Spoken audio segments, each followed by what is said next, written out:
একটি সুষ্ঠু অংশগ্রহণমূলক এবং ন্যায্য নির্বাচন করার ক্ষেত্রে ওনারা বেশ কিছু পরামর্শ দিয়েছেন।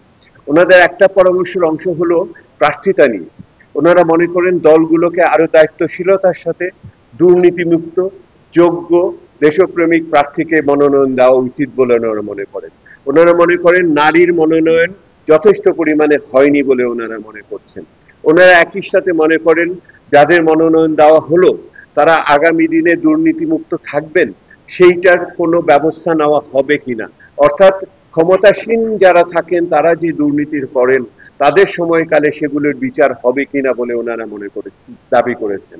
ওনারা মনে করেন যে এই মুহূর্তে ন্যূনতম জামানতের নির্বাচন কমিশন ওনারা যে নীতিগুলো বলছেন সেগুলো সবভাবে বাস্তবায়ন করবেন সেই অঙ্গীকার ওনারা দেখতে চায়, সেটার ব্যাপারে এখনো ওনাদের সেই অর্থে নিশ্চয়তা নেই।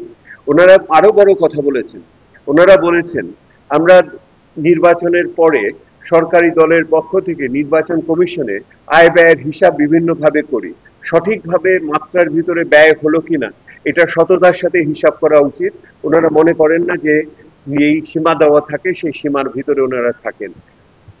বরিশালবাসীরা দাবি করেছেন যে স্থানীয়ভাবে যারা নির্বাচিত হবেন তাদেরও একই রকম ভাবে ব্যক্তি পর্যায়ে বা এই যে নির্বাচনী এলাকা পর্যায়ে তাদের আয় ব্যয়ের হিসাব দিতে হবে এবং ধরনের যে সিন্ডিকেট আছে সেগুলিকে বন্ধ করা, একই সাথে স্থানীয়ভাবে একটি পর্যটন শিল্প গড়ে ওঠা, সাংস্কৃতিক পর্যটনের ব্যাপারে ওনাদের সুযোগ আছে বলে ওনারা মনে করেন।